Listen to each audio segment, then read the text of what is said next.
My name is Stephanie Osoria, and today we will be discussing one of the most influential women of the 17th century.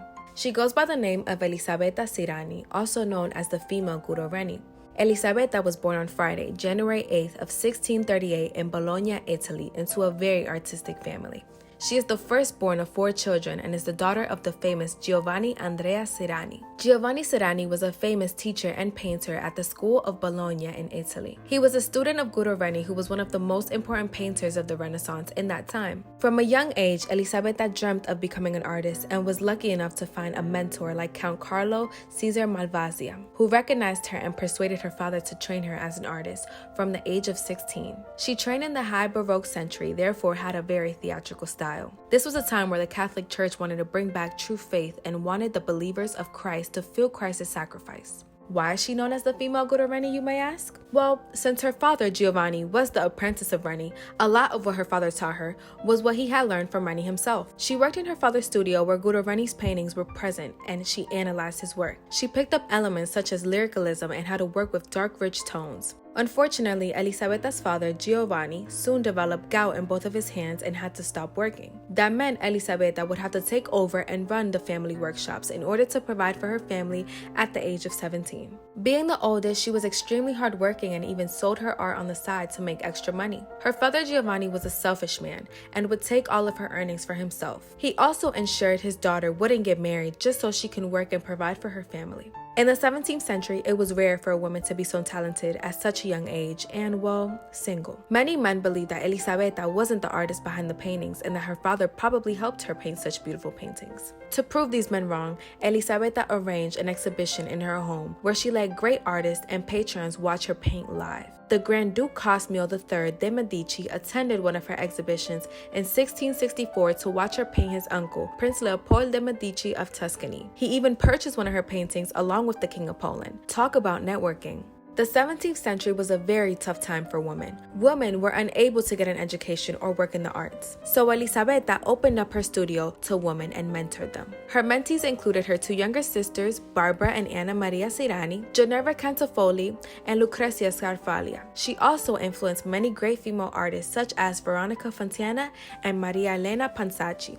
Elisabetta was all about feminism and women empowerment. She enjoyed painting women because she wanted to show that women can be strong, intelligent, and courageous like men. She spent hours studying ancient texts such as the Bible and handbooks in order to gain inspiration for her paintings. She was the first woman to practice printmaking, and by 1654 she was an independent printmaker herself. Elisabetta was also an extremely fast painter and one of the few artists to finish a portrait in one sitting. No wonder why people thought Elisabetta had help. The first work we will be analyzing is one of Elisabetta's most famous paintings of the 17th century, Portia, Wounding Her Thigh, created in 1664. This painting is a literary source which tells the story of Portia, wife of Brutus, who killed Julius Caesar, stabbing herself. Allegedly, Brutus was hiding things from Portia, and she was very upset with him. In those days, men believed women did not have the same mental capacity. She wanted to prove to him that she was capable of handling the truth and had the virtue of a man. She grabbed the dagger and stabbed herself without crying. Behind Portia, we see a few women who appear to be doing traditional maid duties. The contrast shows what a traditional woman was and what Elisabetta thought a woman should be. Elisabetta loved to capture women in a strong and powerful way. The rich reds, golds, and blues gave the painting a rich and powerful feeling, emphasizing the message.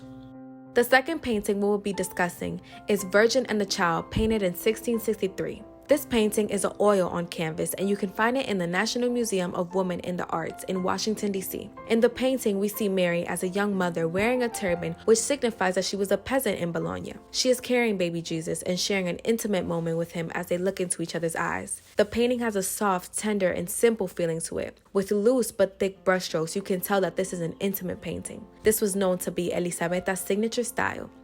The third and final painting we will be analyzing is of Judith, painted in 1658. It is an oil on canvas painting and portrays Judith holding the head of Holofernes. In the painting, Judith is about to put his head in a sack after his assassination with little to no emotion. She refuses to look at the head, almost as if she was disturbed by it, although to the people, Judith was a hero. The gold color and softness of the hair is a classic Isabella element. The virtuoso brushwork gives the painting a rich and creamy feeling, a lot like her other paintings. Her style was very elegant, fluid, rich in color, and included a lot of deep shadows with broad brushwork.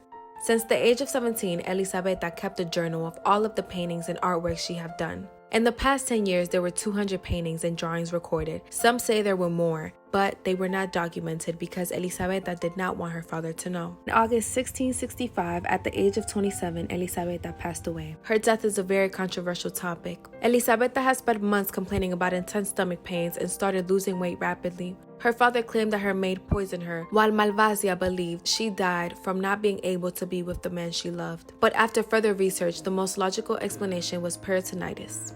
This was probably caused by the amount of stress Elisabetta experienced working every day to provide for her family. Elisabetta's paintings capture women's lives and portrayed women in a powerful way. In a time where women didn't have freedom, Elisabetta took on a quote-unquote man role and provided for her family. She became one of the few artists of the 17th century who showed women as strong, heroic figures and not only as sexual objects. Her paintings told the stories of everyday women who rebelled against what a man believed a woman should be and showed what a woman was capable of becoming, paving the way for women in both the 17th and 21st century.